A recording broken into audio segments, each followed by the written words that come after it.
పితా పుత్ర పవిత్రాత్మ నామమున ఆమేన్.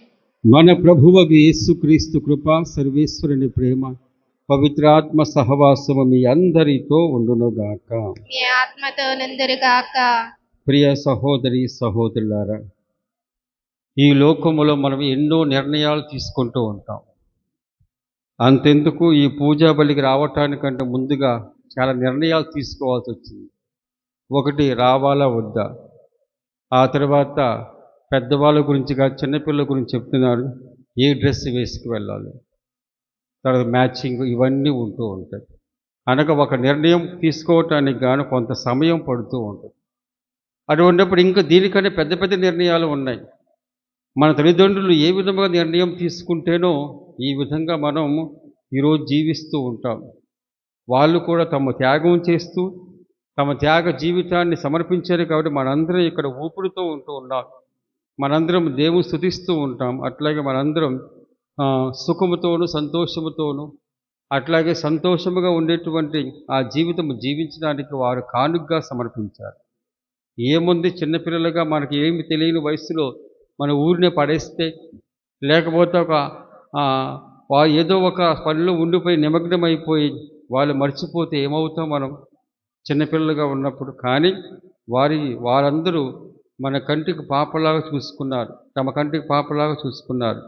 ఆ విధముగా వాళ్ళు తమ జీవితాన్ని సమర్పించారు కానీ మనం ఈ విధంగా ఉంటూ ఉంటాం. కాబట్టి ఆ నిర్ణయం గొప్పది. మనము తీసుకునే నిర్ణయాలు చిన్న చిన్నవైన పెద్ద పెద్దవైన ఆలోచన ఉంటుంది. ఆలోచనలో ఏం చేస్తూ ఉంటాం, ఏది మంచో ఏది చెడో, ఒక్కొక్కసారి ఏది బాగోడదో ఏది బాగోదో తెలుసుకుంటూ ఉంటాం. ఆధ్యాత్మిక జీవితంలో కూడా చాలా నిర్ణయాలు తీసుకోవాలి. ప్రార్థన చేయాలనే నిర్ణయం, అదే విధముగా ఎంతసేపు ప్రార్థన చేయాలి, అదే విధముగా ఏ విధముగా ఎప్పుడు నేను దేవాలయానికి వెళ్ళి అక్కడ ప్రార్థించాలి, ఇవన్నీ నిర్ణయాలు ముందుగానే అనుకోవాలి. ఈరోజు పూజా బలి ఉందంటే నేను రావచ్చు రాకపోవచ్చు, ఏముంది నాకు జ్వరం వచ్చిందనో లేకపోతే నాకు బాగలేదని చెప్పేసి కూర్చోవచ్చు. కానీ నిర్ణయం తీసుకునే ముందు కొంతగా ఆలోచన చేస్తాము, చెడుగైనా అట్లాగే మంచిదైనా సరే. అట్లాగే వీటిలో మనం చాలా నిర్ణయాల గురించి అనుకున్నాం. మనము పశ్చాత్తాపడటం కూడా ఒక నిర్ణయమే. నేను పశ్చాత్తాపడాలా వద్దా అని. నేను దేవుని ముందుకు వెళ్ళి నా పాపములు ఒప్పుకొని, అయ్యా నేను పాపిగా ఉన్నాను, నా పాపాలను క్షమించని పశ్చాత్తాపముతో మోకరించి ప్రార్థించడం ఒక నిర్ణయం. ఎవరు నిర్ణయించుకుంటారు? లేకపోతే దేవుని ముందు బాగానే ఉంది, ఆయన ఎక్కడో ఉంటాడు కాబట్టి మన ఊరినే వచ్చేసి మోకరిస్తూ ఉంటాం. కానీ ఇతరుల పట్ల మనకి ఏమైనా సరే ఒక హాని లేకపోతే చెడు తలంపు ఉన్నట్టయితే, లేకపోతే వారిని బాధ పెట్టినా నిర్ణయించుకోగలమా? అయ్యో వాడిని బాధ పెట్టా, నేను వెళ్ళిపోయి వారిని అడగాలి అని చెప్పేసి పశ్చాత్తాపడగలమా? ఒకవేళ లోపల పశ్చాత్తాపడినా సరే వెళ్ళి వాళ్ళని అడగగలమా? దానికి చాలా పెద్ద నిర్ణయం తీసుకోవాలి ప్రియ సహోదరి సహోదరులారా. కాబట్టి ఈ పశ్చాత్తాపడే నిర్ణయం తీసుకోవటానికి గాను మనకు శక్తి కావాలి. అట్లాగే దేవుని ముందు ఆ విధముగా పశ్చాత్తాపడాలని చెప్పేసి నిర్ణయం తీసుకున్నప్పుడే దేవుడు క్షమించగలడు. ఇది మాత్రం గ్రహించుకోవాలి. దీని గురించి ఇంకా బాగా వివరంగా తెలుసుకుందాం. దానికంటే ముందుగా పశ్చాత్తాపముతో దేవుని ముందు మన బలహీనతలను, మనము చేసిన తప్పిదాలను ఒప్పుకుంటూ ప్రభుని క్షమించమని వేడుకుందాము.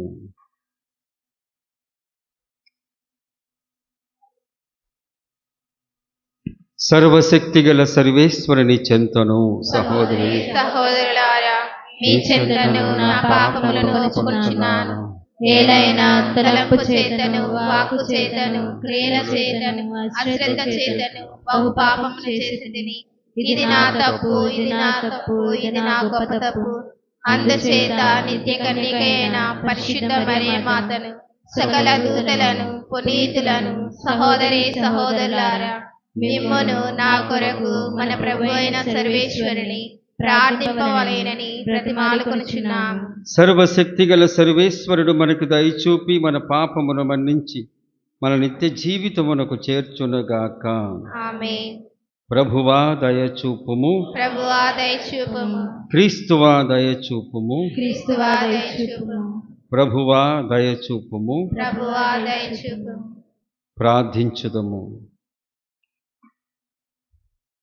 ఓ ప్రభువా, నీ విశ్వాసులు పాస్కా నియమములకు బద్ధులై జీవింతురుగాక. ఇప్పుడు నిష్ఠతో ప్రారంభమైన ఆత్మ నిగ్రహము అందరి ఆధ్యాత్మిక జీవితములను ఫలింపచేయునుగాక. నీతోనూ పవిత్ర ఆత్మతోనూ కలిసి యుగ యుగములు జీవించు పాలించు మా ప్రభువైన క్రీస్తు ద్వారా ఈ మనవి చేయుచున్నాము. ఆమేన్.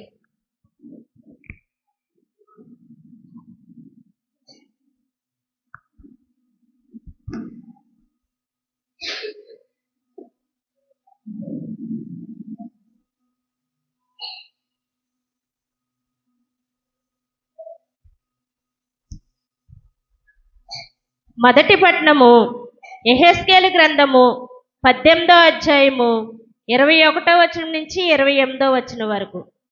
యెహెజ్కేలు గ్రంథము 18వ అధ్యాయము 21వ వచనం నుంచి 28వ వచనం వరకు.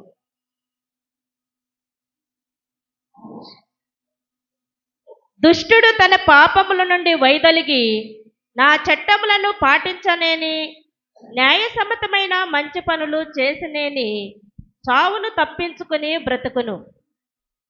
అతని పాపములు పరిహారింతును. అతని పాపముల ఒకటియును నా జ్ఞాపంలోనికి రాదు. అతని మంచి పనులకు గాను అతడు బ్రతుకును. దుర్మార్గుడు చనిపోవుట వలన నాకు సంతోషము కలుగునా? అతడు తన ప్రవర్తనను సరిదిద్దుకుని బ్రతుకుటయే నా సంతోషము కదా అని యావే ప్రభువు నడువుడుచున్నాడు. కాగా సజ్జనుడు తన సత్కార్యముల నుండి వైదొలిగి దుష్కార్యములకు పాల్పడనేని దుష్టులు చేయు హేయమైన కార్యములు చేసినేని అతడు బ్రతుకునా? అతడు బ్రతకడు. అతని సత్కార్యములు జ్ఞాపమునకు రావు. అతని ద్రోహములకును పాపములకును అతడు చచ్చి తీరును. కానీ మీరు యావే ప్రభు చేయునది సబబు కాదు అని పలుకుదురు. ఇశ్రాయేలులారా వినుడు. నా మార్గము సబమైనది కాదా? మీ మార్గమే సబమైనది కాదు. సజ్జనుడు తన సత్కార్యముల నుండి వైదొలిగి చెడుకు పాల్పడి చనిపోయనేనని తన దుష్కార్యముల వలనే చనిపోయెను. దుష్టుడు తన పాపకార్యముల నుండి వైదొలిగి న్యాయసమ్మతమైన మంచి పనులు చేసినేని తన ప్రాణములను కాపాడుకొనును. అతడు తన తప్పులను తెలుసుకుని తన పాపముల నుండి వైదొలిగను కనుక చావునకు తప్పి బ్రతికెను. ఇది ప్రభువాక్కు. సర్వేశ్వరునికి వందనములు. బాధలలోనే మదిరించెను. కృపాశక్తి దయాశక్తి సంపూర్ణుడా వాక్యమయ్యున్న యేసు వందనమయ్యా. కృపాశక్తి దయాశక్తి సంపూర్ణుడా వాక్యమయ్యున్న యేసు వందనమయ్యా. నీ వాక్యమే నన్ను బ్రతికించెను. బాధలలోనే మదిరించెను. చిగటగల ఊబి నుండి లేవనెత్తెను. సమతలమగు భూమిపై నన్ను నిలిపెను. చిగటగల ఊబి నుండి లేవనెత్తెను. సమతలమగు భూమిపై నన్ను నిలిపెను. నా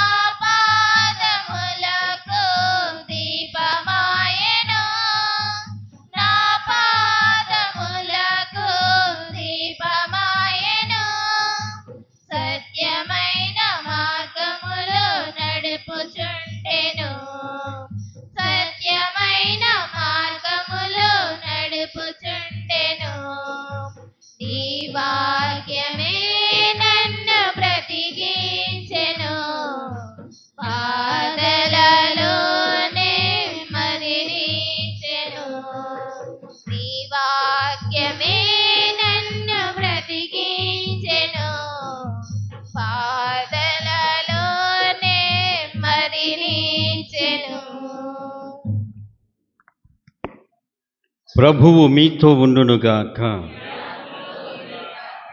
పునీత మత్తయి రాసిన పవిత్ర సువిశేషములోని భాగము 5వ అధ్యాయము. మత్తయి శుభవార్త 5వ అధ్యాయము 20వ వచనము నుండి 26వ వచనము వరకు. యేసు ఇట్లు పలికెను: ధర్మశాస్త్ర బోధకుల కంటే పరిసయ్యుల కంటే మీరు నీతివంతమైన జీవితము జీవించడనే తప్ప పరలోక రాజ్యమున ప్రవేశింపరని చెప్పుచున్నాను. నరహత్య చేయరాదు, నరహత్య కావించువాడు తీర్పునకు గురి అగునని పూర్వులకు శాసింపబడిన మాట మీరు విని ఉన్నారు కదా. నేనిప్పుడు మీతో చెప్పినది ఏమనగా, తన సోదరునిపై కోపపడువాడు తీర్పునకు గురి అగును. అదే విధముగా తన సోదరుని వ్యర్థుడా అని అవమానపరిచిన వాడు న్యాయసభ ముందు తేబడును. తన సోదరుని మూర్ఖుడా అని అనువాడు నరకాగ్నిలో మ్రగ్గును. కనుక బలిపీఠ సన్నిధికి నీ కానుకను తెచ్చినప్పుడు నీ సోదరునికి నీపై మనస్పర్ధ ఉన్నట్టు నీకు స్ఫురించినచో ఆ కానుకను పీఠము చెంతనే వదిలిపెట్టి పోయి మొదట నీ సోదరునితో సఖ్యపడి తిరిగి వచ్చి ఈ కానుకను చెల్లింపుము. నీ ప్రతివాదితో నీవు త్రోవలో ఉండగానే అతనితో సత్వరము సమాధానపడము. లేనిచో నీ ప్రతివాది నిన్ను న్యాయవాదికి అప్పగించును, న్యాయాధిపతి నిన్ను పరిచారకునికి అప్పగించును. అంతటా నీవు చెరసాల్లో వేయబడదువు. నీవు చెల్లింపవలసిన రుణములో కడపటి కాసు చెల్లించు వరకు నీవు చెరసాల్లోనే ఉందువు అని నొక్కి వక్కాణించుచున్నాను. ఇది ప్రభు సువిశేషము.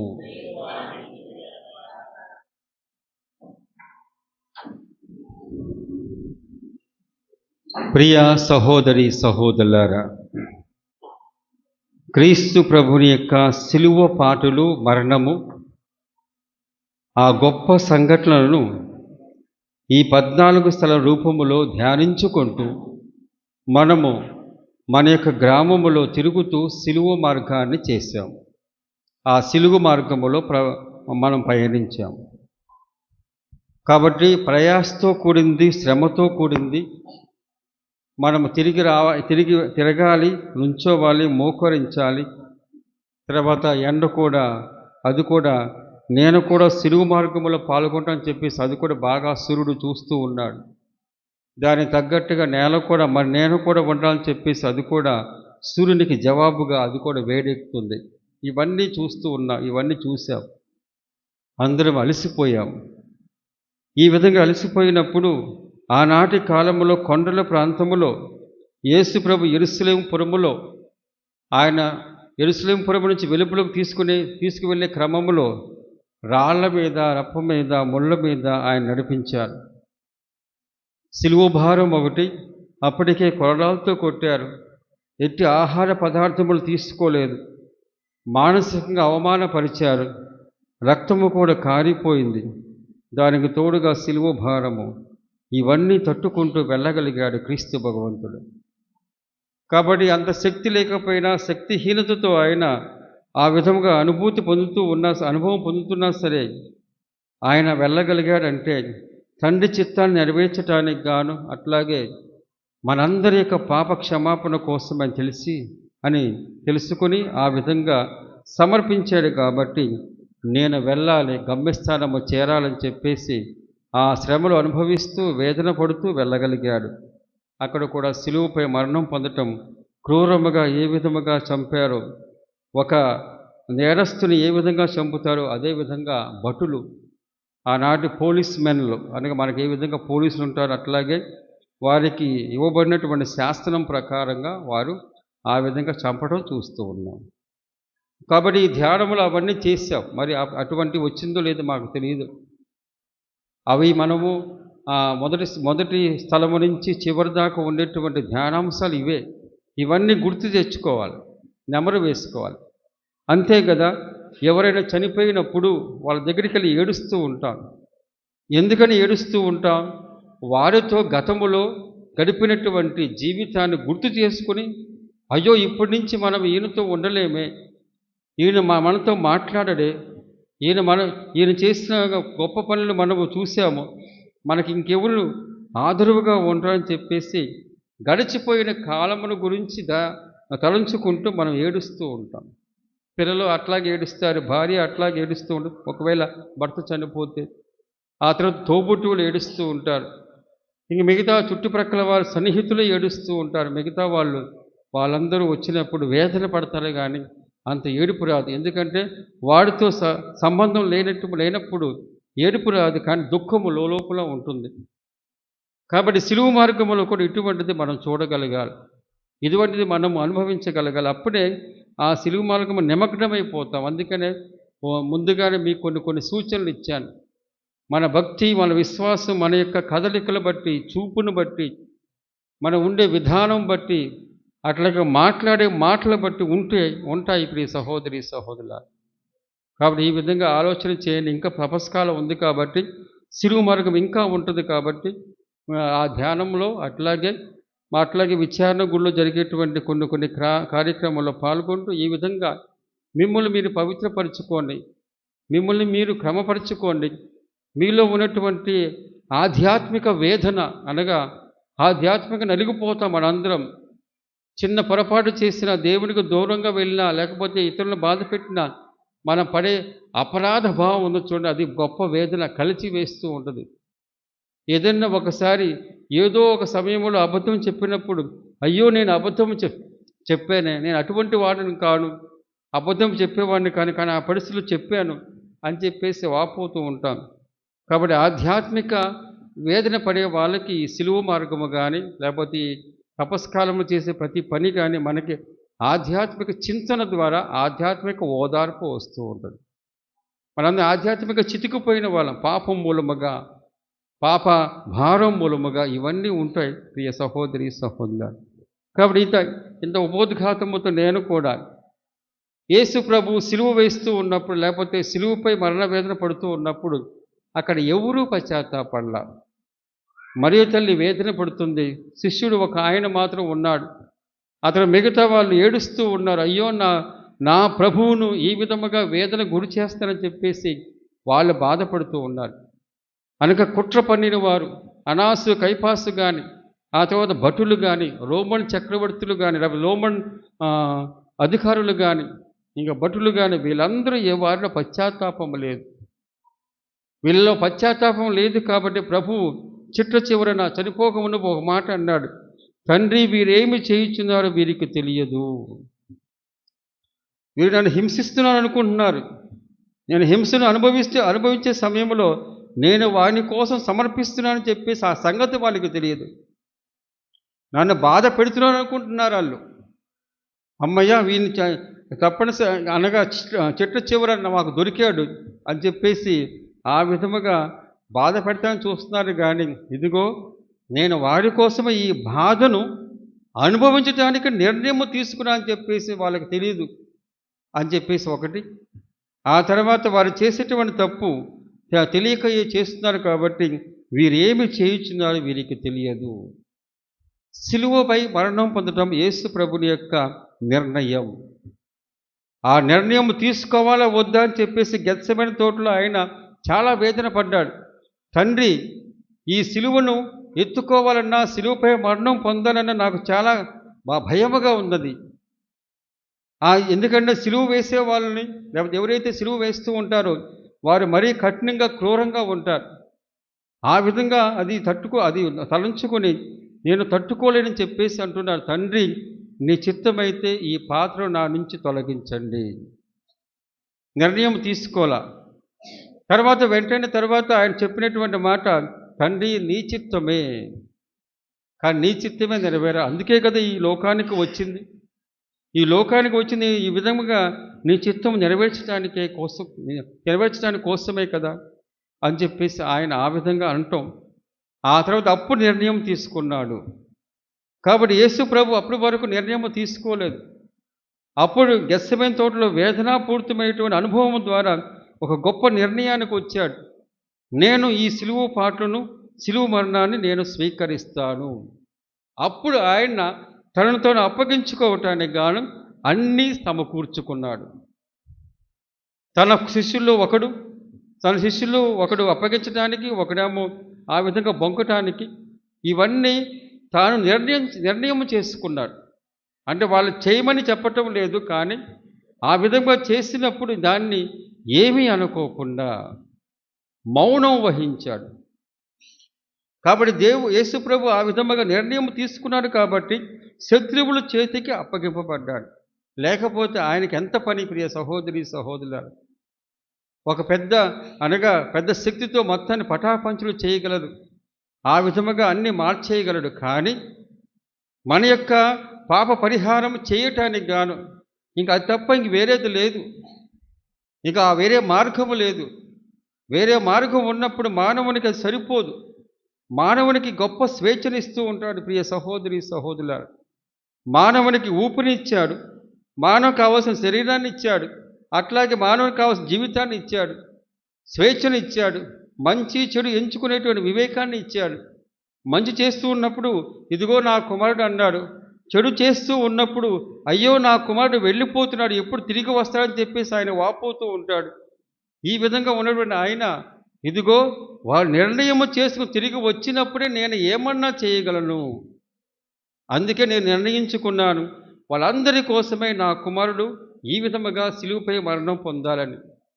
ఎవరైతే పశ్చాత్తాపముతో తిరిగి వచ్చి ఇదిగో నా కుమారునిపై విశ్వాసముతో ఈ కుమారుడు లేకపోతే ఈ క్రీస్తువు మా కోసమే సిలువపై మరణం పొంది మా పాపరిహారం కోసమే మరణించాడు అని చెప్పేసి విశ్వసించినప్పుడు ఆ విశ్వాసము ద్వారా అందరికీ రక్షణ. ఇది అందరికీ తెలిసిందే. కాబట్టి ఈ విధంగా రక్షణ ఉన్నప్పుడు మనం ఎందుకని ఆ రక్షణను తీసుకోలేకపోతూ ఉన్నాము? బలహీనతలు, పాపములు, పాప మనస్తత్వము, ఇవన్నీ మనం చేస్తూ ఉంటాయి. అందుకని పూజ ప్రారంభంలో చెప్పాను కదా, పశ్చాత్తాపడటం ఒక నిర్ణయము. పశ్చాత్తాపడటం ఒక నిర్ణయము. కయ్యి ఆబేలు ఆదము అవ్వలేక ఇద్దరు కుమారులు. ఒకడేమో ఆ కానుక సమర్పించినప్పుడు ఆ కానుక దేవుని కడకి రెండవ కుమారుడు కానుక సమర్పించిన దేవుని కడకి వెళ్ళింది. కాబట్టి అక్కడ కానుక సమర్పించడానికి లేకపోతే దేవుడు ఆమోదించడానికి గల కారణము ఈ పెద్ద కుమారుడు అనగా అన్నయ్య తమ్మునిపై ఉన్నట్టు అసూయ భావమే. దాని మూలంగా ఏమైంది? ఆ కానుక సమర్పించబడలా. ఆ తర్వాత ఏమైంది? ఇంకా వేరే విధముగా ఆబేలును చంపటం, అవన్నీ మనం చూస్తూ ఉంటాం వారి యొక్క జీవితంలో. చనిపోయినటువంటి ఆబేలు చనిపోయాడు, ఈయన మాత్రం శాపగ్రస్తుడైపోయాడు. నిర్ణయం తీసుకున్నాడు. ఎందుకని? ఇదిగో దేవుడు నా కానుకలు సమర్పిస్తూ ఉంటే తీసుకోవటం లేదు, వీడు తీసుకున్నాడు. మరి అటువంటిప్పుడు దేవునితో మాట్లాడవచ్చు కదా, దేవునితో ఏదైనా సరి చేసుకోవచ్చు కదా. ఈయనను చంపటానికి నిర్ణయం తీసుకున్నాడు. నిర్ణయం తీసుకుని తన జీవితాన్ని తానే ఈ విధంగా బుగ్గుపాలు చేసుకున్నాడు ప్రియ సహోదరి సహోదరులారా. ఆ విధంగా చేయటం అనేటువంటిది వాడి నిర్ణయం. ఆ తర్వాత పశ్చాత్తాపడుకోకుండా పశ్చాత్తాపడినట్లయితే వేరుగా ఉండేది. అంతెందుకు యేసు ప్రభుని అప్పగించినటువంటి ద్రోహయ్యకు యోధా, యేసు ప్రభు నేను ఎరుగును అని చెప్పేసి బొంకినటువంటి పేతురు, ఇద్దరిని చూద్దాం. ఒకళ్ళేమో తన జీవితాన్ని అంతము చేసుకున్నాడు, ఇంకొక శిష్యుడేమో ఆయన యేసు ప్రభు వచ్చేదాకా ఉండి పశ్చాత్తాపడ్డాడు. ఆయన పశ్చాత్తాపడ్డాలో మనకు తెలియదు, కానీ ప్రభువు పశ్చాత్తాపడితే నన్ను రక్షిస్తాడు అని చెప్పేసి నమ్మకం లేకుండా ఉండి ఆ విధంగా తన జీవితాన్ని నాశనం చేసుకున్నాడు. ఈయన మాత్రం పర్వాలేదులే, దేవుడు నన్ను స్వీకరిస్తాడు, యేసుప్రభు నన్ను స్వీకరిస్తాడు, నేను ఆయన వచ్చేదాకా ఉండి ఆయన కాళ్ళ మీద పడి పశ్చాత్తాపంతో అడుగుతాను, నా పాపాలకు క్షమిస్తాడని భావం అన్నమాట. కాబట్టి ఈ విధంగా మనం చూసినప్పుడు, అట్లాగే యేసుప్రభు సిలువ వేయబడినప్పుడు ఇద్దరు దొంగలు ఉన్నారు పక్కన. వాళ్ళ పేర్లు అడగమాకని నాకు తెలియదు, గుర్తులేదు. కాబట్టి వాళ్ళిద్దరూ ఒకడేమో ఒక విధంగా మాట్లాడాడు, ఇంకోడేమో వేరే విధంగా మాట్లాడాడు. ఒకడేమో ఏమన్నాడు, అయ్యా నువ్వు మెస్సయ్యావు కదా, నువ్వు దేవుని కుమారుడు అంటున్నావు, నువ్వు రక్షించుకో, మమ్మల్ని కూడా రక్షించవచ్చు కదా అని చెప్పేసి ఆయన. మరొకడేమో ఆయన్ని చివాట్లు పెడుతూ అంటూ ఉన్నాడు, నీకేంటి ఆ విధంగా మాట్లాడుతున్నావు? ఇది ఈ శిక్ష మనకు అర్హత. అనగా మనము దుండగులం, అనేక అనేక నరహత్యలు చేశాం, దొంగతనాలు చేశాం. కాబట్టి మనకి ఈ శిక్ష సబబే. ఈయన నీతిమంతుడు, ఈయన గొప్పవాడు, ఈయన అనవసరంగా ఈ శిక్ష అనుభవిస్తూ ఉన్నాడు అని చెప్పేసి ఒక మాట. ఆ తర్వాత ఆయన పశ్చాత్తాపముతో, తండ్రి నీవు నీ రాజ్యంలో ప్రవేశించినప్పుడు నన్ను కూడా గుర్తుపెట్టుకో అన్నాడు. ప్రభు ఒకే ఒక మాట, ఇదిగో నీవు నేడే నా రాజ్యంలో ఉంటామని చెప్పేసి ఆ భావన.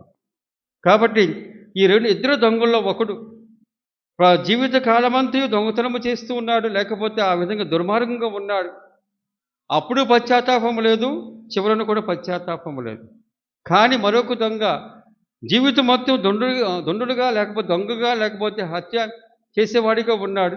చిట్ట చివరని ఏమయ్యాడైనా ఆ పశ్చాత్తాపడుతూ మూలముగా రక్షింపబడ్డాడు. కాబట్టి పశ్చాత్తాపడాలని చెప్పే నిర్ణయం ఒకడు తీసుకున్నాడు, మరి ఒకడు తీసుకోలేదు. ఇట్లాంటిదే మనం ఈనాడు మొదటి పట్టణములో చూస్తూ ఉన్నాం. దాన్నే యెహెజ్కేలు గ్రంథము 18వ అధ్యాయము 21వ వచనము.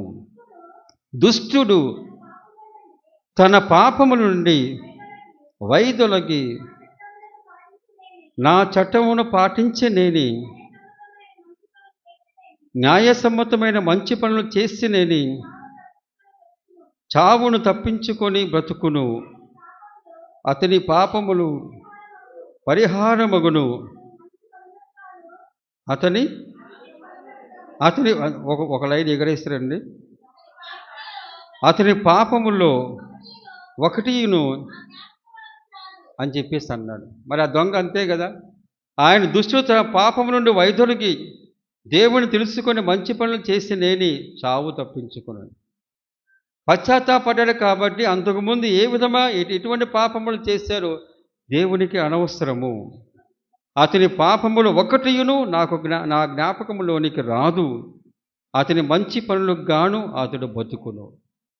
కాబట్టి ఈ వాక్యం సరిపోతుంది కదా, అక్కడ సరిపోతూ ఉంటుంది. ఆ సమయంలో ఆ దొంగ పక్కన ఉన్నటువంటి ఆ మనిషి ఆయన పశ్చాత్తాపడి చివరి క్షణంలో పశ్చాత్తాపడినా సరే అది చాలు దేవునికి.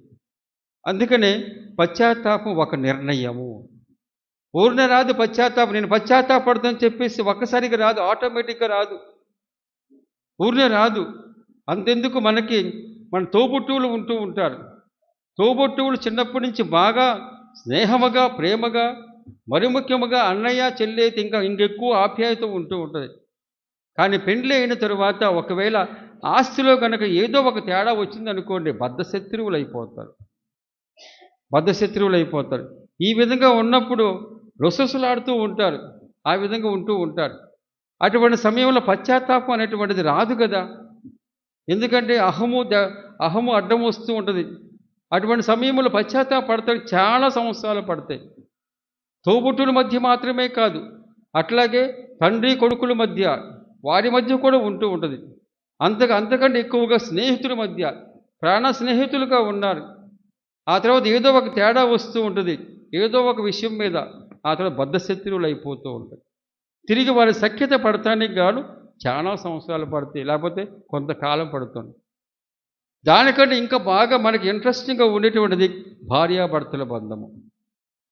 భార్యాభర్తల బంధములో కొన్ని సంవత్సరాలు బాగుంటాడు, ఏదో ఒక తేడా వచ్చేస్తూ ఉంటుంది, బద్ధశత్రువులు అయిపోతాడు. ఒకసారి పుట్టింటికి వెళ్ళిపోయామా, పుట్టింటోళ్ళు ఉంటాడు కదా, అమ్మ నాన్న తోబుట్టువులు. ఆ తర్వాత ఇంకెవరైనా రెచ్చగొడుతూ ఉంటారు, అంతే. భర్త పట్ల ఉన్నటువంటి మమకారం మొత్తం లేకపోతే వెళ్ళిపోతూ ఉంటాడు, అగ్నిగా ఆహుతి అయిపోతాడు. చూస్తూ ఉంటాక మళ్ళీ ఒక నలుగురు పెద్దలు వెళ్ళి అక్కడ ఇక్కడ మాటలు విని ఆ తర్వాత మాయ మాటలు చెప్పి కలపాలి. ప్రియ సహోదరి సహోదరు, సముదాయించేటప్పుడు ఏం చేయాలి? అక్కడ కొంత అబద్ధం, ఇక్కడ కొంత అబద్ధం అతికి వేసుకోవాలి. ఒక గొప్ప ఎవరు సత్యముగా వారు అన్నీ అట్లా ఆ విధంగా సమకూర్చాలి. జరుగుతుంది కదా. అందుకే ఈ పశ్చాత్తాపం చాలా తేలికైంది కాదు. మన జీవితంలో చేసేటువంటి చిన్న చిన్న పనులు అనగా పొరపాట్లు కానీ పాపము కానీ పశ్చాత్తాపడుతూ ఉంటాం. పాప సంగీతం చేసే ముందు పశ్చాత్తాపడుతూ ఉంటాం. అట్లాగే పూజా పనులు పశ్చాత్తాపడమని చెప్పేసి గురువు చెప్పినప్పుడు గురువుతో పాటు అందరూ పశ్చాత్తాపడుతూ ఉన్నారు. అది ఎంతవరకు పశ్చాత్తాపం? ఆ సమయం వరక, పాపసం చేసేంత వరక, ఆ తర్వాత అని చెప్పేసి దాన్ని మనం ఒకసారి పరిశీలన చేసుకోవాలి. కాబట్టి పశ్చాత్తాపం తేలికైంది కాదు. తేలికైందంటే అనగా దాని గొప్ప నిర్ణయం తీసుకోవాలి.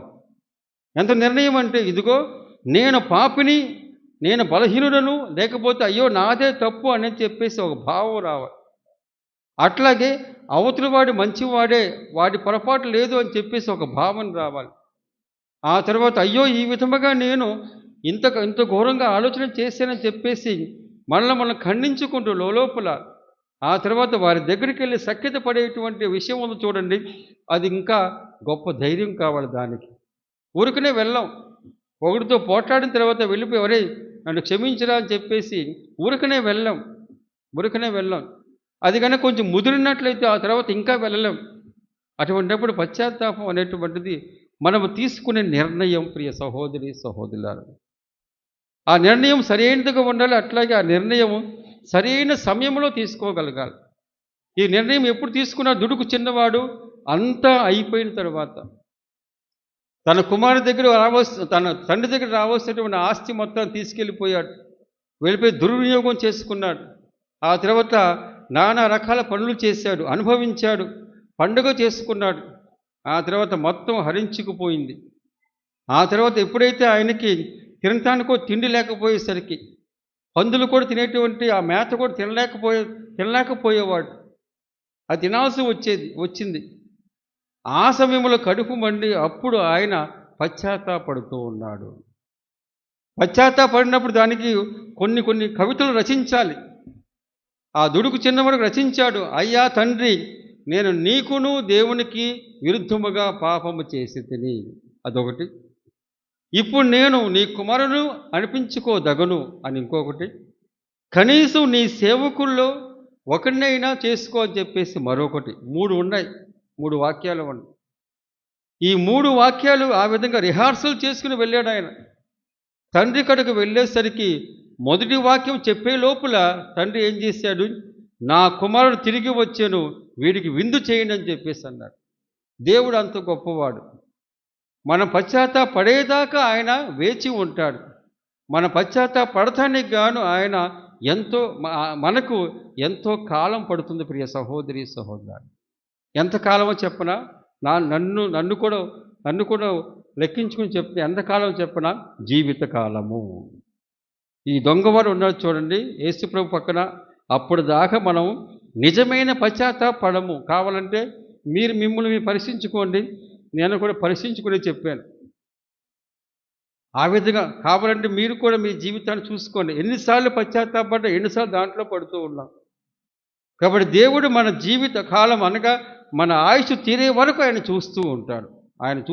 వేచి ఉంటాడు. ప్రియ సహోదరి సహోదరు, అందుకని చెప్పేసి ఈయన దుష్టుడు తన పాపమును వైదొలిగినప్పుడు మంచి జీవితము జీవించాలని ఆయన నిర్ణయం తీసుకున్నప్పుడు అది చాలు దేవునికి ఆయన రక్షించడానికి గాను. పూర్వము చేసిన పాపాల మొత్తం ఆయన ఒక పుస్తకంలో రాయడు. ఆ విధంగా రాయకుండా ఆయన తన మదిలో పెట్టి, అందుకని అంటున్నాడు, ఇదిగో అతని పాపములో ఒకటి అయినను నా జ్ఞాపకములోనికి రాదు, అతని మంచి పనులకు గాను అతడు బతుకును అని చెప్పేసి ఆ విధంగా అంటున్నాడు. దేవునికి ఆలోచన చూడడం. తర్వాత 23వ వచనము, దుర్మార్గుడు చనిపోవటం వలన నాకు సంతోషము కలుగున, అతడు తన పాపము నుండి వైదొలుగుట వలన కాదా అని నుడుచున్నాడు. ఇది అన్నమాట. కాబట్టి దుర్మార్గుడు చనిపోవటం వలన ఆయనకి ఎటువంటి లాభము లేదు, సంతోషము లేదు. ఎవరైనా తాను సృజించినటువంటి వారు ఎవరైనా సరే ప్రవర్తన సరిదిద్దుకొని పాపం నుంచి వైదొలిగి ఆ తరువాత బతకటమే దేవునికి సంతోషకరమైనది. దేవుడు శిక్షింపడు, శిక్షించేవాడు సిలువమయుడు, సిలువపై మరణం పొందుడు. దేవునికి శిక్ష రాదు. ప్రియ సహోదరి సహోదరు, దేవునికి శిక్ష రాదు. మరి ఎందుకని ఈ పాపము, ఈ శిక్ష అని చెప్పేసి అంటే, ప్రకృతి విధించేటువంటి శిక్ష. ప్రకృతి విధిస్తూ ఉంటుంది. మనము తినకుండా ఉండి ఆ తర్వాత మనము ఏదో ఒకటి వ్యసనానికి లోనవుతూ ఉంటాం.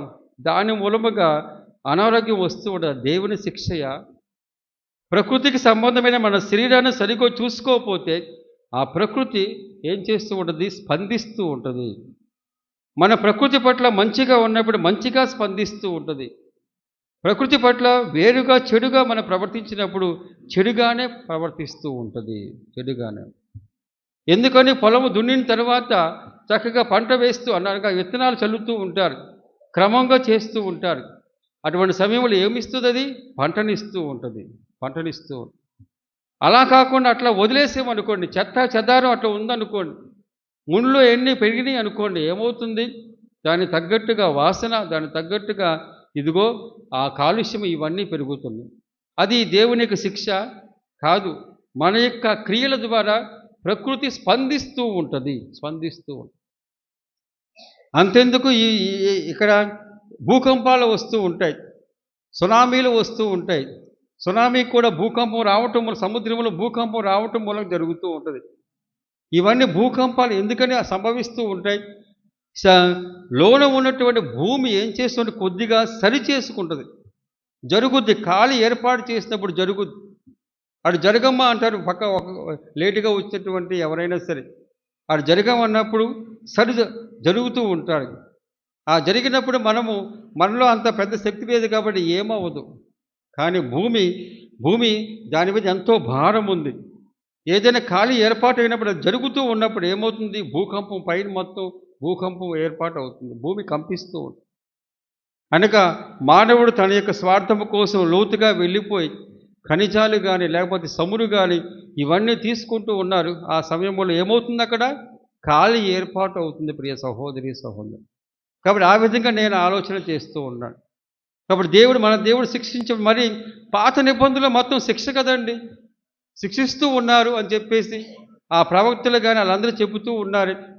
ఆ విధంగా వాళ్ళు అనుకుంటున్నారని చెప్పేసి అంటూ ఉన్నప్పుడు ఈ పాత నిబంధనలో దేవుని పట్ల వారికి ఉన్నటువంటి గొప్ప అనుభవము. ఎట్లాంటి అనుభవం అయినా ఎట్లాంటి అనుభవం వాళ్ళది? ఎప్పుడైతే 10 ఆజ్ఞలు పాటిస్తూ ఉన్నారో దేవుడు వారికి చెరువులో ఉన్నారు అని చెప్పేసి భావనతో ధైర్యంగా ఉండేవారు. ఎప్పుడైతే 10 ఆజ్ఞలు పాటించుకోకుండా అన్యులతోనూ అట్లాగే పాప జీవితము జీవిస్తూ ఉన్నారో ఆ సమయంలో దేవుడు మన కడ లేడు అని చెప్పేసి ఆ భావనతో వారు దుర్మార్గంగా జీవించేవాళ్ళు. ఆ తర్వాత శత్రువులు కానీ లేకపోతే ఏదైనా ఉపద్రవం వచ్చినప్పుడు కానీ దేవుని శిక్ష అంటూ ఉంటారు. ఇది ప్రవక్తుల యొక్క అనుభవం కూడా. వారు కూడా దేవుని శిక్ష రాబోతుందని చెప్పేసి ఆ భావన. కాబట్టి పాత నిబంధన మొత్తం అది ఎప్పుడు పరిపూర్ణం అవుతుందంటే కొత్త నిబంధనలో ఉన్నటువంటి సారాంశముతో పరిపూర్ణమవుతుంది. వారందరి యొక్క బోధనలు కానీ వారి అనుభవాలు, ప్రియ సహోదరి సహోదరులారా, దేవుడు వారితో మాట్లాడినటువంటి విధానము, ఆ తర్వాత దేవుడు వారితో కలిసి జీవించిన విధానాన్ని బట్టి వారు ఆ విధంగా రాయటము చూస్తూ ఉంటారు. అంతెందుకు, వీరు రాజులు పరిపాలించినప్పుడు సొలొమోను రాజు వరకు బాగానే ఉంది. ఆ తర్వాత కొంతకాలం అయిన తరువాత ఏమైంది? శత్రువు రాజులు వచ్చేసి వారందరిని ఆక్రమించుకున్నారు. ఎందుకని ఆక్రమించుకున్నారు? ఇదిగో ధర్మశాస్త్రానికి వ్యతిరేకంగా జీవించారు రాజుతో సహా. రాజు కూడా దేవుని గురించి కానీ ప్రజల గురించి కానీ ఆలోచన చేయకుండా వ్యసనాలతో ఉండిపోయారు. రాజు ఆ విధంగా ఉన్నప్పుడు చుట్టుప్రక్కల ఉన్నటువంటి వారు ఎవరు? ఈ ఇశ్రాయేల్ ప్రజలకు శత్రువులు. ఎందుకంటే అబ్రహాము, ఆ తర్వాత ఇస్సాకు, వీళ్ళు ఆ తర్వాత యాకోబు ఉన్నారు కదా. వీళ్ళు జీవించిన తర్వాత ఎక్కడికి వెళ్ళారు? వాళ్ళు ఐగుప్తు దేశానికి వెళ్ళారు. ఎన్ని సంవత్సరాలు ఉన్నారు అక్కడ? 450 సంవత్సరాల పాటు ఉన్నారు. ఈ 450 సంవత్సరంలో వీరు నివసించిన ప్రాంతంలో వేరొక జాతి వారు వచ్చేసారు. దేవుడు వారికి వాగ్దాన భూమిగా ఇచ్చినటువంటి ఆ ప్రాంతంలో వేరొక జాతి వారు వచ్చేసారు. కననీయులు కానీ, హిత్తీయులు కానీ, వీళ్ళందరూ హెవీలు కానీ వీళ్ళందరూ వచ్చేసారు. ఫిలిస్తీన్లు కానీ వీళ్ళందరూ వచ్చేసారు. వీళ్ళందరూ ఆక్రమించుకున్నారు. అందుకని చెప్పేసి ఎప్పుడైతే ఈ ఇశ్రాయేల్ ప్రజలు మొత్తం అనగా ఆ కుటుంబం మొత్తం ఐగుప్తు దేశానికి వెళ్ళాయో అప్పుడు ఏమైంది? అక్కడ ఎక్కువ జనం అయిపోయారు, ఎక్కువ పెద్ద జాతి అయిపోయింది. వాళ్ళందరూ తిరిగి వచ్చినప్పుడు వీళ్ళందరూ ఆ వాగ్దాన భూమిని ఆక్రమించుకున్నారు. అప్పుడు దేవుడు ఏం చేశాడు? మోషే నాయకత్వమున, ఆ తర్వాత యెహోషువ నాయకత్వమున వారందరిని ఓడించాడు. వారందరూ తరిమి వేశారు. తరిమి వేసినప్పుడు వాళ్ళు ఊరికనే ఉంటారా? కాబట్టి వాళ్ళు కూడా ఇది కూడా మా భూమి అని చెప్పేసి అనుకుంటారు కదా. వాళ్ళు కూడా ఎప్పుడైతే అనగా సౌలు రాజు ఉన్నప్పుడు, ఆ తర్వాత మరీ ముఖ్యంగా ఈ దావీదు రాజు ఉన్నప్పుడు, ఆ తర్వాత సొలొమోను రాజు ఉన్నప్పుడు ఈ శత్రువులు మొత్తం వారి ఆధీనంలో ఉన్నారు. ఎప్పుడైతే రాజు బలహీనపడ్డాడో అప్పుడు ఆ సమయంలో ఈ శత్రువులు కదా, వారిని అక్కడి నుంచి తరిమివేశారు కదా. వారందరూ కలిసి రావటం. ఎప్పుడైతే ఈ రాజు బలహీనుడయ్యాడో, ఎప్పుడైతే ఈ రాజ్యము ఈ విధముగా బలహీనమైందో వారి రావటం. ఎందుకని వారు దైవాజ్ఞలు పాటించడం లేదు. అట్లాగే దేవునికి విరుద్ధముగా, దేవుని యొక్క మనసుకు విరుద్ధంగా వారు ఆ విధంగా జీవించారు. కాబట్టి దేవుని యొక్క హస్తము వారిని వీడింది. దేవుని యొక్క హస్తము వీడినప్పుడు మనకి ఏమొస్తుంది? ఆపద వస్తుంది. ప్రియ సహోదరి సహోదరులారా, ఆపద వస్తుంది. తల్లి ఎక్కడ లోపల పనిచేసుకుంటూ ఉంటుంది. చిన్నపిల్లవాడు అప్పుడే పాకుతూ ఉన్నాడు. తలుపు తెరిచి ఉంది కాబట్టి తల్లి లోపల వంట చేస్తూ ఉంటుంది. చకచకా వెళ్ళిపోతాం. ఎప్పుడైనా సరే పాకటం మొదలేసినప్పుడు వాళ్ళు ఆపలేం. మీకు తెలిసిందే. వాడు ఆకుండా బయటికి వెళ్ళిపోయాడు. ఆ విధంగా బయటికి వెళ్ళిపోయాడు. అనగా తల్లి చూడలేదు. అప్పుడు ఆ సమయంలో తల్లి ఒక క్షణం చూడకపోతే ఏమవుతుంది? ప్రమాదం వస్తూ ఉంటుంది. అది తల్లి బిడ్డ యొక్క సంబంధం. మరి దేవుని పట్ల మనకు ఒక అవిధేయత భావం ఉన్నప్పుడు దేవుని యొక్క హస్తము వీడును. దేవుని యొక్క హస్తము వీడినప్పుడు ప్రకృతిలో ఉండేటువంటి శక్తులు ఉంటాయి చూడండి, దుష్ట శక్తులు, అవన్నీ కబలిస్తూ ఉంటాయి. ఆ కబలింపు వాళ్ళు ఏమనుకున్నారు? దేవుని యొక్క శిక్ష అనుకున్నారు. కాబట్టి పాత నిబంధనలో దేవుని యొక్క శిక్ష, కొత్త నిబంధనలో దేవుని యొక్క రక్షణ ఇట్లా ఉండదు. దేవుడు అన్ని సమయంలో ఒకటే, అన్ని సమయంలో రక్షించేవాడే. ఆ విధంగా రక్షించేవాడు, అందుకే నిలకడమైనటువంటి మనస్సు కలవాడు, అట్లాగే నిలకడమైన జీవి దేవుడు అని ఉన్నప్పుడు ఆ రక్షణ వారు అప్పుడు అనుభవించారు. ఇప్పుడు మనం ఈ రక్షణ ఈ విధముగా అనుభవించాలని చెప్పేసి దేవుడు స్వయముగా తన కుమారుని పంపించి శిలువపై మరణింపచేసి మనకు స్పష్టముగా తెలుపుతున్నాడు. ఇది గమనించుకోవాలి. కాబట్టి అందుకని చెప్పేసి శిక్షించడు. కాబట్టి దేవుడు అంత ప్రేమామయుడు అని చెప్పేసి మనం అనుభవించినప్పుడు, అయ్యో ఇంత ప్రేమగా ఉన్నాడే నా దేవుడు, ఆయన నేను బాధ పెట్టేది అని చెప్పేసి మనం అనుకోవాలి. ఆయన శిక్షింపుడు కాబట్టి అమ్మయ్య ఏమవదులని చెప్పేసి వెళ్ళిపోవటం కాదు. చిట్ట చివరన అయ్యా నిన్న నేను బాధ పెట్టింది ఈ విధముగా అని మనం బాధపడాలి. నిన్న ఈ విధంగా బాధ పెట్టింది, ఇంత ప్రేమామయుడు అని చెప్పేసి ఆ విధంగా పునీత పేతురు గారు అనుభవించాడు. అయ్యా నేను నిన్న ఈ విధముగా ఎరగనని బొంకింది అని చెప్పేసి బాధపడ్డాడు. వాళ్ళు ఏం చేసే తర్వాత యేసు ప్రభు కోసం తమ ప్రాణాలు అర్పించడానికి సిద్ధమైపోయారు. అటువంటిది మనకు కలగాలి ప్రియ సహోదరి సహోదరులారా. కాబట్టి దీనికి వ్యతిరేకం కూడా ఇంకొకటి ఉంది చూడండి, 24వ వచనము. కాగా సజ్జనుడు తన సత్కార్యముల నుండి వైదొలిగి దుష్కార్యములకు పాల్పడినేని దుష్టులు చేయు హేయమైన కార్యములు చేస్తేనేని అతడు బ్రతుకునా అని చెప్పేసి అంటూ ఉన్నాడు. అతడు బ్రతకడు. అప్పుడు దాకా కొన్ని 50, 60, 70 సంవత్సరాల పాటు ఆయన బాగా బతికాడు. చిట్ట చివరన ఆయన చనిపోయే క్షణములో లేకపోతే చనిపోయే ముందు 1-2 సంవత్సరాల ముందు ఒక చిన్న పొరపాటు మూలముగా పెద్ద నేరములో ఆయన ఇరుక్కున్నాడు. అటువంటప్పుడు మనం ఏం చెప్తూ ఉంటాం? అయ్యో పూర్వము మంచివాడే, చిట్ట చివరి ఏదో అయిపోయిందని చెప్పేసి మనం ఆయన గురించి ఆలోచన చేయం. ఓహో ఇటువంటి వాడ ఈయన, ఇంత మంచివాడు అనుకున్నామని చెప్పేసి మనం ఆ విధంగా అంటూ ఉంటాం. అందుకని ఇక్కడ కూడా సజ్జనుడు తన సత్కార్యము నుండి వైదొలిగి చివరన దుష్టులు చేయి హేయమైన కార్యములు చేసినేని అతడు బతుకడు. ఇదిగో అతని సత్కార్యములు జ్ఞాపకములకు రావు, అది కూడా రావు.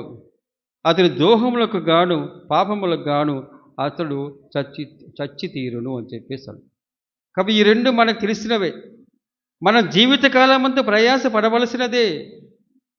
ఒక రోజుతో ఉండదు, ఒక రోజుతో పశ్చాత్తాపం అవ్వదు, ఒక రోజుతో మంచితనం సరిపోదు. జీవిత కాలమంతయు, చాలా జీవిత కాలమంతయు అంతే. 5 సంవత్సరాలు పరిపాలించేటువంటి పంచాయతీ ప్రెసిడెంట్ గారు 4.5 సంవత్సరాలు బాగా అన్ని పనులు చేశాడు. ఒరే దిగిపోతున్నాను, ఏదో ఒకటి నేను సంపాదించాలని చెప్పేసి పెద్ద స్కామ్ చేశాడు అనుకోండి. మనం సర్లే పాపం ఇన్ని సంవత్సరాలు మంచి పనులు చేశాడు కదా, ఈయన అర్థం చేసుకుందాం అని చెప్పేసి అనుకుంటామా? అనుకోం. ఆయన శత్రువులు ముందుగా వచ్చేసి ఒరే ఇటువంటి వాడు ఇలా ఇన్ని సంవత్సరాల పాటు ఎన్ని దోచుకున్నాడని చెప్పేసి అంటూ ఉంటాం. చిట్ట చివరన ఉన్నదే మనకి ఏదైనా సరే మంచో చెడో చిట్ట చివరన ఉన్నదే అదే ప్రభావితం చేస్తుంది. మన యొక్క జీవితంలో, మానవుల జీవితంలో ఈ విధంగా ప్రభావితం చేసినప్పుడు దేవుని యొక్క జీవితం అనగా దేవునితో ఉండే జీవితంలో కూడా ఇదే ఉంటూ ఉంటుంది. అందుకనే మనందరము ఈ విధముగా పొరపాట్లు చేయకూడదని, కాబట్టి ఈ విధమైన జీవితంతో మనము చచ్చిపోకూడదని చెప్పేసి ప్రభు క్రీస్తు భగవంతుడు ఆయన సిలువుపై మరణం పొందాడు. నువ్వు చాలు, వస్తే చాలు, నేను చూసుకుంటాను. నాకును దేవునికి ఉన్న సంబంధాన్ని బట్టి మీకును దేవునికి ఉన్నటువంటి శత్రుత్వాన్ని తీసివేసి సఖ్యతను తీసుకువస్తాను. ఆదాము మూలముగా వారు దేవునికి దూరమైపోయారు. ఆదాము గురించి మనకు తెలుసు కదా.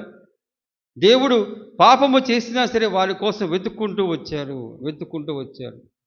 వెతుక్కుంటూ వచ్చినప్పుడు వాళ్ళు ఎక్కడ ఉన్నారు? దాక్కున్నారు. నాకు వద్దు నీ సన్నిధి, మేము పాపము చేశాము, మాకు అర్హత లేదు అని చెప్పేసి వాళ్ళు ఉండిపోయారు. సరే, ఆ విధంగా మేము ఇచ్చిన జీవితాన్ని మేము దుర్వినియోగం చేసుకున్నాము, మీ కడకు రాము అని చెప్పేసి నిర్ణయం తీసుకున్నారు. మీ నిర్ణయం బట్టి మీరే ఉండండి అని చెప్పేసి ఆ విధంగా ఉండటం, ఆ తర్వాత ఆ విధంగా వెళ్ళిపోవటం, అంతే కదా. ఎందుకంటే దుడుకు చిన్నవాని కత్తిలో కూడా మనం చివరన ఎవరయ్యా తప్పిపోయిందంటే పెద్ద కుమారుడే కదా. పెద్ద కుమారుడు ఎప్పుడైతే ఈ వినోదం చూశాడో, ఎప్పుడైతే పండుగ వాతావరణం చూశాడో, ఆయన పొలం నుంచి వస్తూ అడుగుతూ ఉంటాడు, ఎవరు ఏంటి నాకు తెలియకోకుండా నా గృహంలో ఈ విధమైన విందు అని చెప్పేసి ఒక సేవకుని వాకపు చేశాడు. అసలు తండ్రి వచ్చాడు. తండ్రి వచ్చినప్పుడు అడుగుతూ అయ్యా, నువ్వు రావటం సబబే, న్యాయమే, నేను పండుగ చేస్తూ ఉన్నాను, నా కుమారుడు తిరిగి వచ్చాడు, నువ్వు రావటం సబబే. కానీ ఆయన ఏమన్నా, నేను రానన్నాడు. ఆయన తప్పు, అది ఆయన నిర్ణయం అది. కాబట్టి మనం దేవుని కడకు రావటం, దేవుని పట్ల ఉన్నటువంటి భావంతో పశ్చాత్తాపడటం, నా పాపాలకు క్షమించమని వేడుకోవటం, నీ శక్తి నాకు కావాలని చెప్పేసి వేడుకోవటం, ఇది మన నిర్ణయం.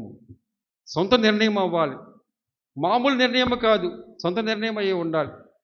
నా భర్త చెప్పాడు కాబట్టి భార్య చెప్పింది కాబట్టి భర్త, అమ్మ నాన్న చెప్పాడు కాబట్టి పిల్లలు, లేకపోతే ఇదిగో స్నేహితులు వచ్చారు కాబట్టి నేను, ఈ విధంగా ఉన్నప్పుడు ఎవరికి వాళ్ళు చనిపోయేటప్పుడు ఎవరికి వాళ్ళు ఒంటరిగా నుంచోవాలి. ప్రియ సహోదరి సహోదరులారా, అంతెందుకు పరీక్షలు రాస్తూ ఉన్నప్పుడు ఎవరికి వాళ్ళు ఉండాలి, ఎవరికి వాళ్ళు చదువుకోవాలి, ఎవరికి వాళ్ళు పరీక్షలు రాయాలి. ఈ రోజుల్లో మరి కాపీ కొట్టేస్తున్నా, అది వేరే సంగతి.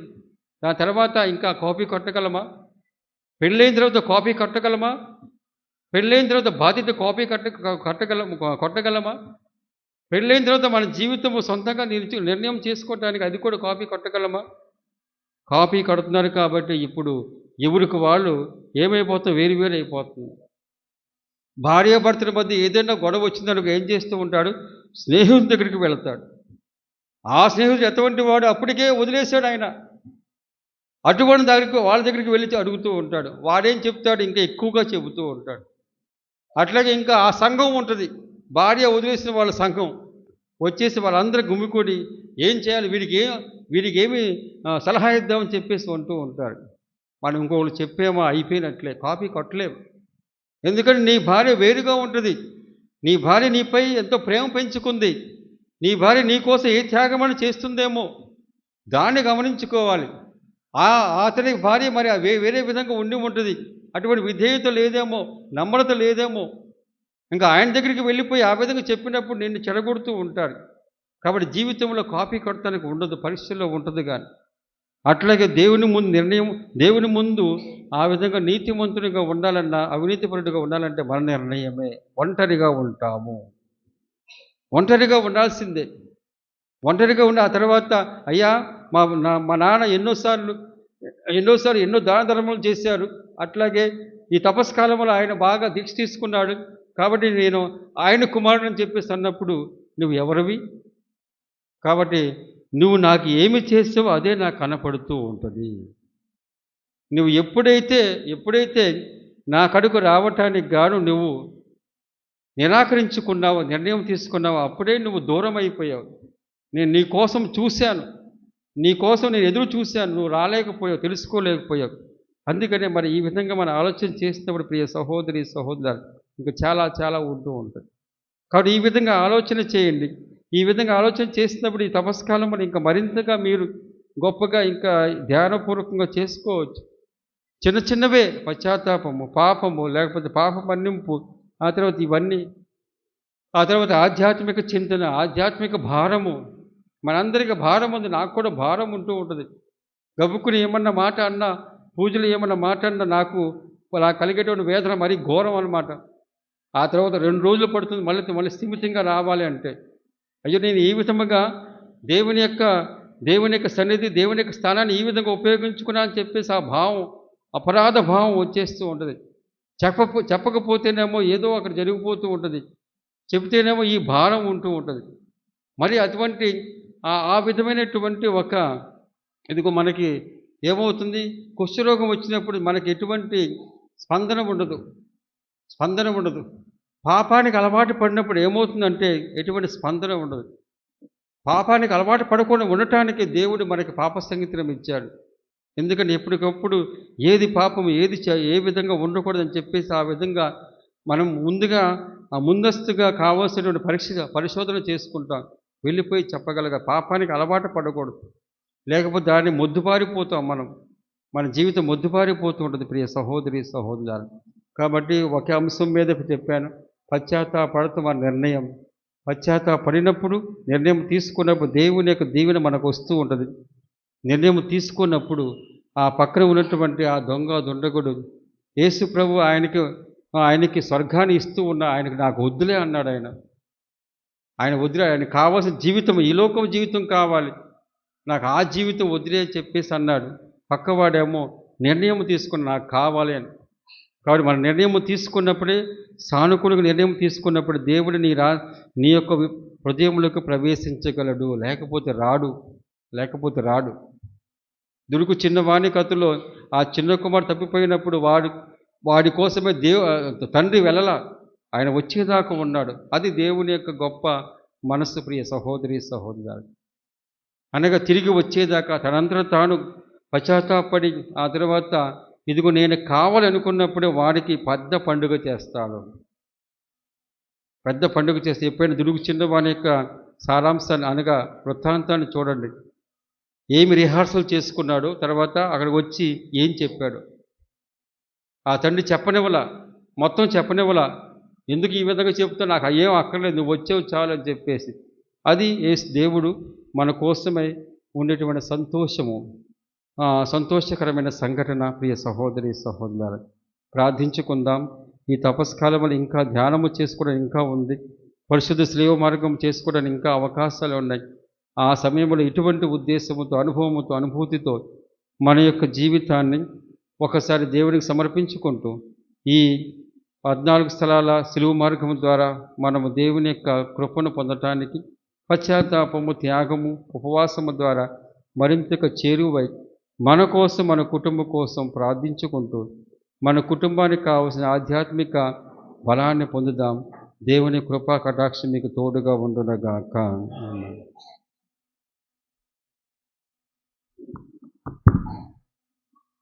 ప్రాణమిచ్చిన దేవా, ప్రాణం పోసిన ప్రభువా, ప్రాణమిచ్చిన దేవా, ప్రాణం పోసిన ప్రభువా, వెలలేని త్యాగాన్ని వెలకట్టగలనా, నిరుపేద కానుకగా సరితూగగలనా, వెలలేని త్యాగాన్ని వెలకట్టగలనా, నిరుపేద కానుకగా సరితూగగలనా. చేకొని దైకొని స్వీకరించు మా అర్పణ. చేకొని గైకొని స్వీకరించు మా అర్పణ. చేకొని గైకొని స్వీకరించు మా అర్పణ. ప్రాణమిచ్చిన దేవా, ప్రాణం పోసిన ప్రభువా, నా కోసమే సిలువలో బలి అయితివి. అమితమైన ప్రేమను చూపించితివి. నా కోసమే సిలువలో బలి అయితివి. అమితమైన ప్రేమను చూపించితివి. ప్రియ సహోదరి సహోదరులారా, నేనును మీరును అర్పిస్తున్న ఈ బలి సర్వశక్తి గల పిత అయిన సర్వేశ్వరునికి అంగీకారమగునట్ల ప్రార్థింపుము. రామస్తుతి మహిమల కొరకును మన ప్రయోజనముల కొరకును తన పవిత్ర శ్రీ సభ ప్రయోజనముల కొరకును ఈ కర్మల ద్వారా ఈ బలిని స్వీకరింతురుగాక. ప్రార్థించుదము. ఓ ప్రభువా, ఈ బలి అర్పణము ద్వారా మమ్ము నీతో సఖ్యపరుచుకున్నటకును మరలా మాకు రక్షణము అనుగ్రహించుటకును నీవు చిత్తగించితివి. ఇది నీ ప్రాభవమునకును కనికరమునకును గల చిహ్నముగా ఉన్నది. కావున మేము తీసుకువచ్చిన ఈ బలి అర్పణములను దయతో అంగీకరింపము. మా ప్రభువైన క్రీస్తు ద్వారా ఈ మనవి చేయుచున్నాము. ఆమేన్. ప్రభువు మీతో ఉండునుగాక. నీ ఆత్మతో నుందురుగాక. మీ మనస్సులను ఉన్నతమునకు త్రిప్పుము. ప్రభు వైపు త్రిప్పి ఉన్నాము. మన దేవుడైన ప్రభువునకు కృతజ్ఞత తెలుపుదము. వారికి కృతజ్ఞత తెలుపుట న్యాయము. ప్రభువైన దేవా, పావన పిత, సర్వశక్తి గల నిత్య సర్వేశ్వర, మేము ఎల్లప్పుడూ ఎచ్చోటను నీకు కృతజ్ఞతా వందనములు చెల్లించుట యుక్తము, న్యాయము, ధర్మము, రక్షణదాయకము. నీవు నీ బిడ్డల మనస్సులను నూతనీకరించి శుద్ధి చేయు నిమిత్తము ప్రత్యేకమైన అనుగ్రహ కాలమును బహుకరించితివి. ఈ కాలమందు మేము క్రమము తప్పిన కోరికలను విడనాడి పరిశుద్ధ హృదయములతో నిన్ను మనస్సారా సేవించుటకు మాకు శక్తిని దయచేయుచున్నావు. అస్థిరమైన వాటి యందు మనసులను కేంద్రీకరింపక సుస్థిరమైన వాటి యందే మా మనసులను లగ్నము చేయ ప్రేరేపించుచున్నావు. కావున సకల పునీతులతో దూతలతో ఏకమై నిరతము మేము నీ స్తుతిగానము చేయుట ఎట్లనగా, దళాధిపతి అయిన సర్వేశ్వరుడు పవిత్రుడు పవిత్రుడు పవిత్రుడు, పరలోకమును భూలోకమును మీ మహిమతో నిండి ఉన్నవి. మహోన్నతమున హోసానా. ప్రభు నామమున వేంచేవాడు ధన్యుడు. మహోన్నతమున హోసానా. ఓ ప్రభువా, నీవు నిక్కముగా పవిత్రుడవు, సర్వ పవిత్రతకు ఊటయు నీవే. కనుక నీ పవిత్రాత్మ ద్వారా ఈ కానుకలను పరిశుద్ధపరచబతుమాలుచున్నాము. ఈ విధమున ఇవి మా కొరకు మా ప్రభువైన యేసుక్రీస్తు శరీర రక్తములు అగునుగాక. అతడు శిలువ శ్రమలకు తనను తాను ఇష్టపూర్తిగా అప్పగించుకొనినప్పుడు అప్పమునందుకొని నీకు కృతజ్ఞతా వందనములు చెప్పి స్తుతించి త్రుంచి శిష్యులకిచ్చుచు ఇట్లు అనెను, మీరందరూ దీనిని తీసుకొని భుజింపుము. ఏలైనా ఇది మీ కొరకు అప్పగింపబడనున్న నా శరీరము.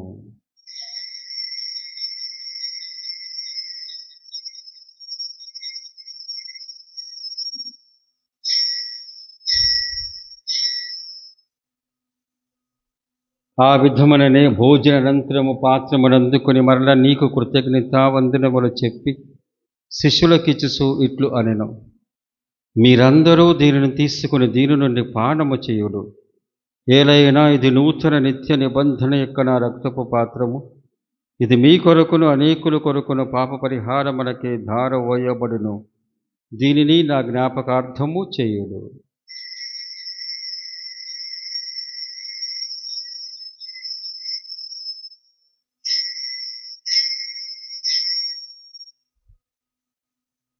ఇది విశ్వాస రహస్యము.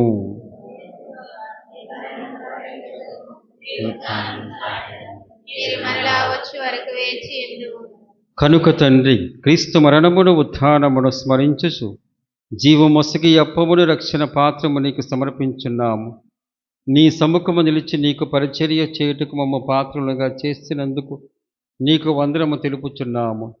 క్రీస్తు శరీర రక్తముల యందు పాలువారమగమము పవిత్ర ఆత్మ ద్వారా ఐక్యపరచమని బతిమాలుచున్నాము. ఓ ప్రభువా, ప్రపంచమంతటా వ్యాపించి ఉన్న నీ స్త్రీ సభను జ్ఞాపకముంచుకొనుము. మా లియో జగద్గురువును, మా జోసఫ్ రాజా పీఠాధిపతిని, గురువులందరితో పాటు మమ్మను నీ ప్రేమయందు పరిపూర్ణ చేయము. ఉత్థానమగుదమని నమ్మికతో చనిపోయిన మా సహోదరులను నీ కనికరమందు చనిపోయిన వారందరినీ జ్ఞాపకం ఉంచుకొనుము. వారిని దివ్య ప్రకాశమునకు చేర్చుకొనుము. మా అందరిపై దయచూపి దేవుని కన్నెతలియుగ మరియమాతతోనూ, పునీత యోసేపు గారితోనూ, పునీత అపోస్తలులతోనూ, ఆది నుండి నీకు సేవ చేసిన పుణ్యాత్ములందరితోనూ మాకు నిత్య జీవితములో భాగమును దయచేయము. అప్పుడు వారితో కలిసి మేము నీ కుమారుడకు యేసుక్రీస్తు ద్వారా నిన్ను స్తుతించి మహిమ పరచదము.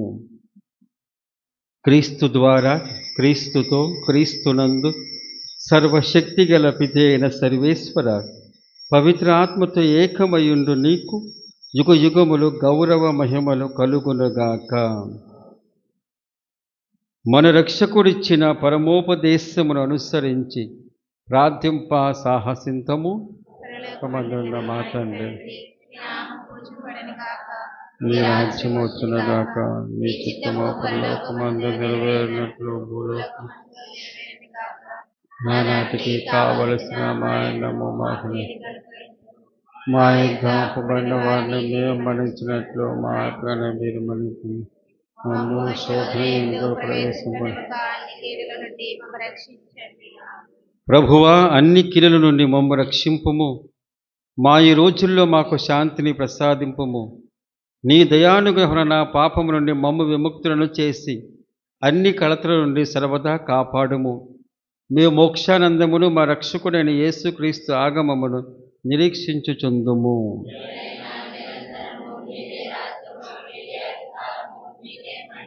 శాంతిని మీకు అనుగ్రహించున్నాను, నా శాంతిని మీకు ఇచ్చున్నాను అని నీ అపోస్తలులతో వచించిన ప్రభువైన యేసువా, మా పాపము లెక్కింపక నీ స్త్రీ సభ విశ్వాసమును వీక్షింపుము. నీ చిత్త ప్రకారము నీ సభకు శాంతిని ఐక్యం అనుగ్రహింపుము. యుగ యుగములు జీవించు పరిపాలించు ప్రభువా, ప్రభుని శాంతి ఎల్లప్పుడూ మీ అందరితో ఉండునుగాక. ఒకరికొకరు సమాధానము తెలుపుకుందాము.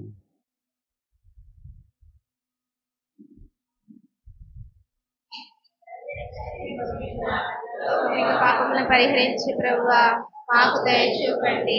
సర్వేశ్వరుని గొర్రెపిల్ల, లోక పాపములను పరిహరించిన వారు మాకు దయచూపండి. సర్వేశ్వరుని గొర్రెపిల్ల, లోక పాపములను పరిహరించి ప్రభువా మాకు సమాధానం దయచేయండి. ఇదిగో సర్వేశ్వరుని గొర్రెపిల్ల, ఇదిగో లోక పాపములను పరిహరించు ప్రభువు. ఈ గొర్రెపిల్ల విందుకు పిలువబడిన వారు ధన్యులు. మీరు నా ఇంట ప్రవేశించుటకు నేను పాత్రను కాను, కానీ మీరొక్క మాట పలికిన నా ఆత్మ స్వస్థత పొందును. ప్రియ సహోదరి సహోదరులారా, మీకు శరీరము రక్తము ఇవ్వబడుతూ ఉంది కాబట్టి మీ చేతిలో కాకుండా నాలుక మీద స్వీకరించవలసిందిగా కోరుతున్నాను.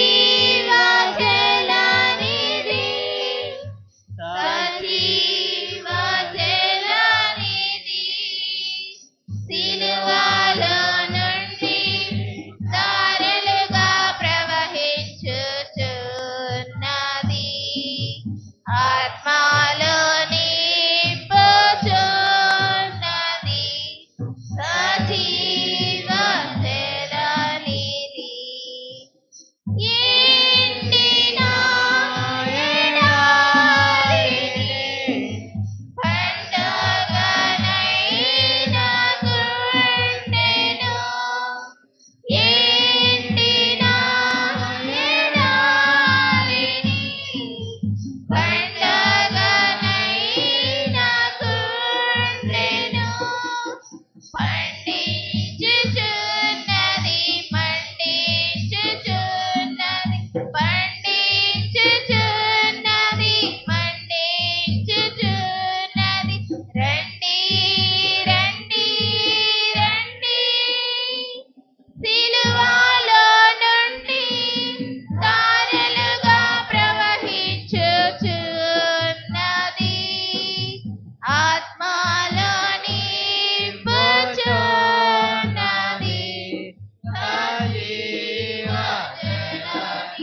యేసుని సిల్వలో నది ఏరులై పారుచున్నది.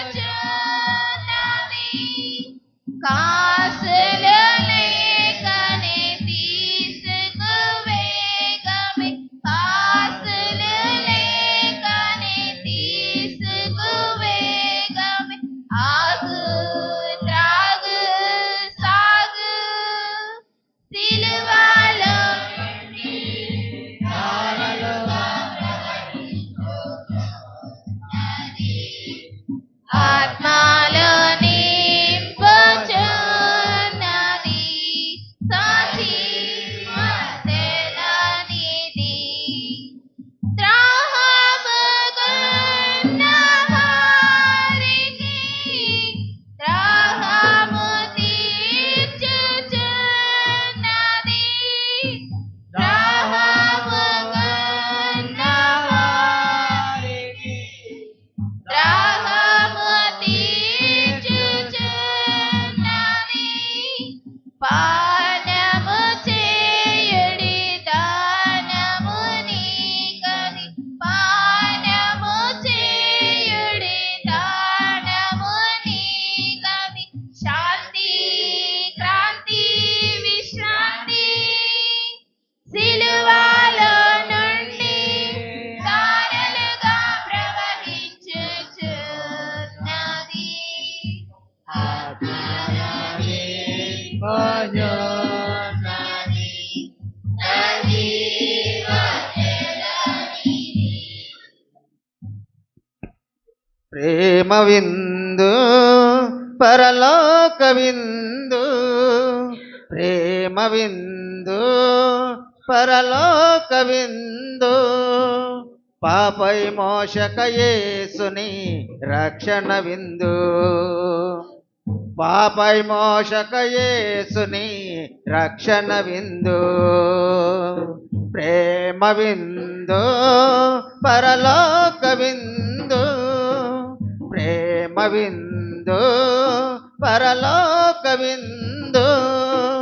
పాపై మోషక యేసుని రక్షణ విందు, పాపై మోషక యేసుని రక్షణ విందు. మందుల ఆత్మను బలపరిచే పరమ ఔషధం ఈ విందు, ప్రేమను పెంచును ఈ విందు. పాపికి చరణం ఈ విందు, ప్రేమను పెంచును ఈ విందు.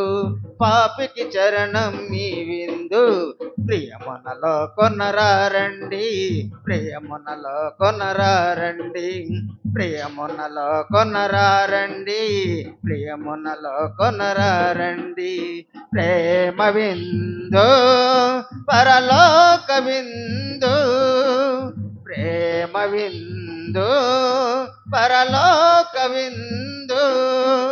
పాపై మోషక యేసుని రక్షణ విందు, పాపై మోషక యేసుని రక్షణ విందు. యేసుని శరీర రక్తములే జీవమైన ఈ బలియిందు, యేసుని శరీర రక్తములే జీవమైన ఈ బలియిందు. శాంతిని ఇచ్చును ఈ విందు, శాశ్వతమైనది ఈ విందు. శాంతిని ఇచ్చును ఈ విందు, శాశ్వతమైనది ఈ విందు. భక్తితో కొనరారండి, భక్తితో కొనరారండి, భక్తితో కొనరారండి, భక్తితో కొనరారండి. ప్రేమ విందు. ప్రార్థించుదము.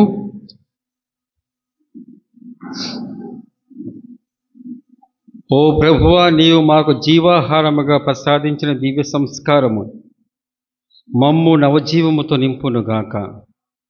మా పాత విధానము నుండి మమ్ము విముక్తిని గావించి రక్షణ పరమరహస్యములో మమ్ము భాగస్థులను చేయము. మా ప్రభువైన క్రీస్తు ద్వారా ఈ మనవి చేయుచున్నాము. ప్రభువు మీతో ఉండునుగాక. సర్వశక్తిగల సర్వేశ్వరుడు పిత, పుత్ర, పవిత్రాత్మ మిమ్మందరిని ఆశీర్వదించి కాపాడునుగాక. పూజ సమాప్తమైనది. సమాధానముతో వెళ్ళి క్రీస్తుని ప్రేమలో జీవించండి.